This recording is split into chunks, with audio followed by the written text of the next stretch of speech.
Investment in market securities is subject to market risk. Read all the documents carefully before investing. और Ashton pharma SME IPO का आज है आखिरी दिन। Market expert तपन दोषी ने दी अवॉइड की सलाह।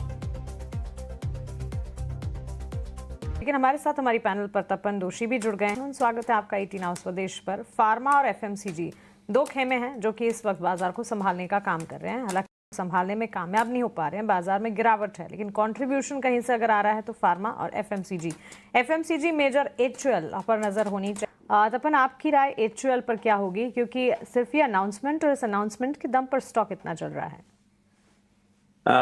जी मानसी जी, देखिए ये बहुत ही बड़ी अनाउंसमेंट और मार्केट को पसंद भी आ रही है। फर्स्ट वुमन है जो CEO as a CEO appoint हुए, तो अच्छी बात है। लेकिन अगर आप एक्चुअल का आप देखो कि काफी टाइम से परफॉर्मेंस काफी म्यूटेड रहा है। अगर आप वॉल्यूम ग्रोथ देखो तो 2% के आसपास रहा है। ये आज 5% ग्रोथ जो आया है वो न्यूज के वजह से आया। लेकिन at the end of the day ये बहुत ही बड़ा चैलेंज होगा नए सीईओ का क्योंकि जिस तरह से ग्रोथ म्यूटेड है, कैसे वो आगे जाके बढ़ा सकते हैं। क्योंकि अगर आप बाकी सब देखो एफएमसीजी में जिस तरह से बिजनेस अपडेट है वो बहुत अच्छे आ रहे हैं। बाकी सब स्टॉक्स के गोदरेज कंज्यूमर, मैरी को ले लो, डाबर ले लो, तो वहां आप देखो डबल डिजिट ग्रोथ। लेकिन एचयूएल, नेस्ले, वहां हमें उस तरह का कह सकते हैं ग्रोथ नहीं दिख रहा है। तो एज ए इन्वेस्टर, अगर इन्वेस्ट करना है तो आपको एक दो क्वार्टर देखना पड़ेगा क्या सही में ग्रोथ आ रहा है कि नहीं आ रहा है। ऑफकोर्स जो ये न्यूज है वो थोड़ी डिस्काउंट हो गई है यहाँ। और अगर आप बोलो तो यहाँ एफएमसीजी में टाटा कंज्यूमर भी आप एक तरह से देख सकते हो, उनका भी ग्रोथ अच्छा है।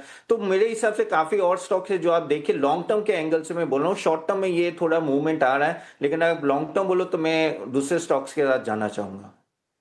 कैम, सीडीएसएल, बीएसई, ये तमाम शेयर, एंजल वन, अब ये 52 हफ्ते की ऊंचाई से 15% से लेकर 20%, 25% नीचे आ गए हैं। क्या ये खरीदने के लिए मौका है या फिर अब प्रॉब्लम दिख रही है इन शेयरों में? ये देखिए अभिषेक जी, जैसे आपने बोला ना कि ये कुछ सेक्टर होता है जो लॉन्ग टर्म ना कहते हैं ना कि मेगा ट्रेंड में, और मुझे लग रहा है कि कैपिटल मार्केट सेगमेंट में ये जब स्टॉक्स है लॉन्ग टर्म मेगा ट्रेंड है।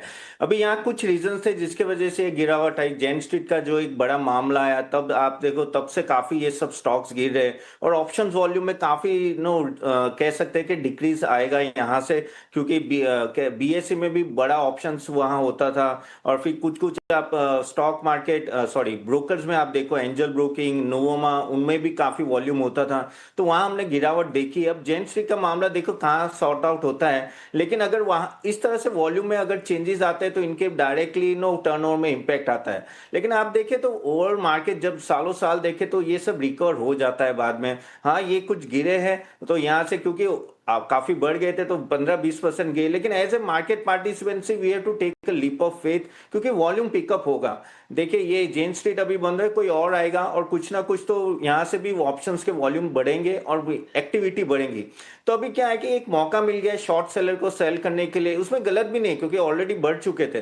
लेकिन एज ए अगर आप लॉन्ग टर्म की सोचो तो देखो 15-20-25% मूवमेंट आते रहेंगे आपको। अगर ये सब स्टॉक्स में अगर नीचे के लेवल पे, ऑफकोर्स अच्छे स्टॉक्स में आप देख सकते हो। ब्रोकिंग में थोड़ा मैं ध्यान रखूंगा क्योंकि अभी जियो भी एंटर हो रहा है ब्लैक रॉक के साथ, तो उनका भी किस तरह का आगे जाके मैकेनिज्म हो वो देखना पड़ेगा। लेकिन जो प्लेटफॉर्म स्टॉक्स है जैसे आपने बताया बीएसई, सीडीएसएल, तो वो सब स्टॉक्स में मुझे लग रहा है इवन एमसीएक्स आई थिंक अच्छे खासे मूवमेंट में नीचे आता है तो बाय है। और उसमें लेकिन यही है कि आपको थोड़ा लंबा सोचना पड़ेगा क्योंकि इसमें 20-25% मूवमेंट रहेगा, लेकिन लॉन्ग टर्म ट्रेंड है, ये वॉल्यूम बढ़ेंगे आगे जाके। शेयर है आरबीएल बैंक। आरबीएल बैंक हमने देखा कि 200 रुपए के ऊपर निकलने के बाद लगातार मजबूत है ये, और आज हम देख रहे हैं कि 4% के अच्छे गेंस हैं।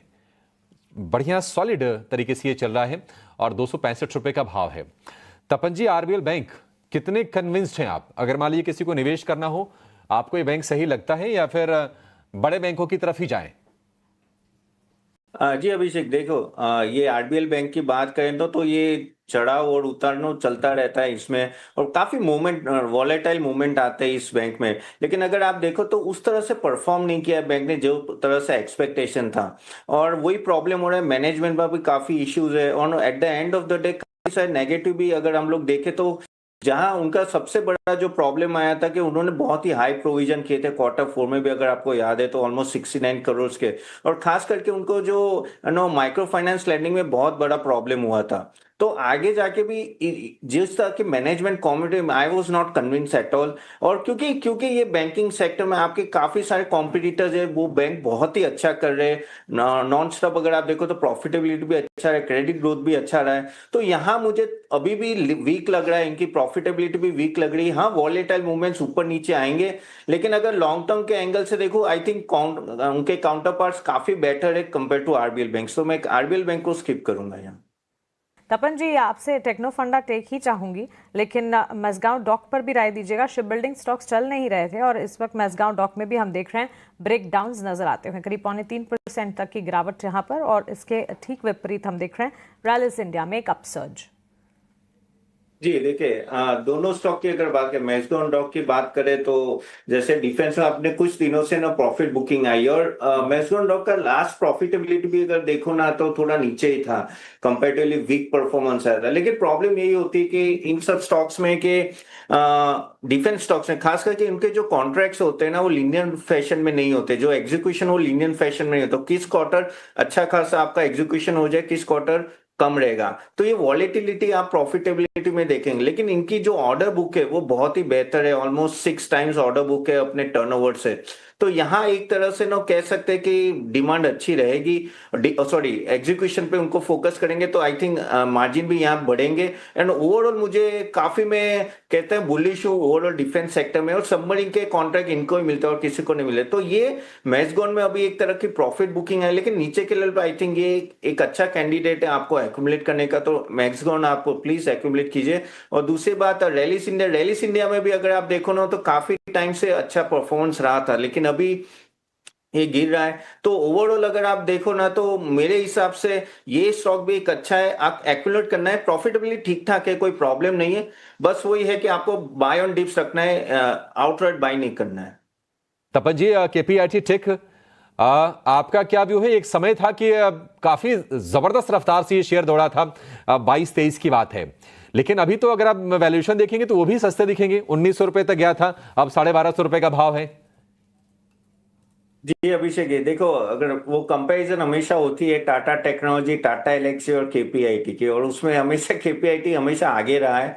और ना काफी हद तक अगर आप देखो तो उनका प्रॉफिटेबिलिटी भी अच्छा रहा था, ऑलमोस्ट आप देखो लास्ट क्वार्टर भी 49% का जंप रहा था, रेवेन्यू भी अच्छा खासा 16%। इवन उन्होंने मिड क्वार्टर अभी बात की कैट्स ऑफ का की बात कर रहे हैं, एबिटा मार्जिन भी 21% है।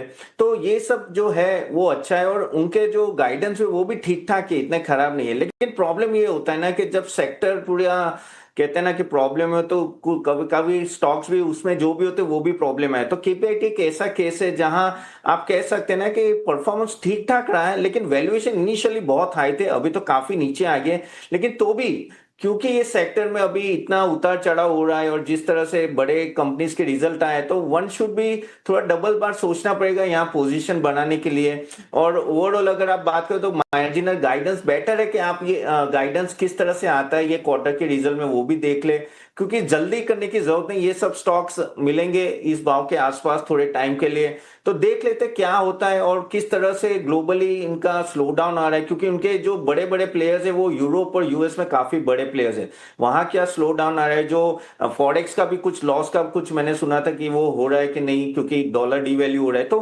कुछ चीजें की वजह से ना I think I will be waiting for the result, then only I will take a call. तो मेरे हिसाब से यहाँ वेट करना चाहिए। आज 5-5.5% ये शेयर नीचे है स्टरलाइट टेक का। जिनको प्रॉफिट हो रहा हो, क्या वो एग्जिट ले लें स्टरलाइट टेक से? जी अभिषेक, मैं तो एग्जिट ही बोलूंगा यहाँ, क्योंकि जिस तरह से मूवमेंट आई ना स्टरलाइट की ना, अब किस लेवल पे आया, यानी आप देखो कि 50% अब हो जाता है स्टॉक सडनली, तो आप क्या करोगे इसमें, यानी और पता भी नहीं अंदर क्या हो रहा है, करेक्ट। तो ये हाँ, कुछ उनकी न्यूज आई थी कि भाई AI centric data centre solution में वो लोग आगे टारगेटिंग कर रहे हैं, और वो सब बातें चल रही थी। और काफी हद तक कुछ अच्छी न्यूज भी आई कि जैसे 2600 करोड़ का नो बीएसएनएल का उनका भारत नेट का ऑर्डर मिल रहा है, लेकिन वो अभी तक मटेरियलाइज नहीं हुआ है। और जिस तरह से स्टॉक भाग यानी अहेड ऑफ फंडामेंटल्स भाग गया। अब जब इतना भाग जाता है ना, one has to keep a stop loss, क्योंकि ये रैली अच्छी थी मैं मान रहा हूं, लेकिन आपको स्टॉप लॉस के साथ ही बढ़ना चाहिए। और अभी तो बहुत ऊपर चाहिए, मेरे हिसाब से तो निकल ही जाना चाहिए, वेट नहीं करना चाहिए।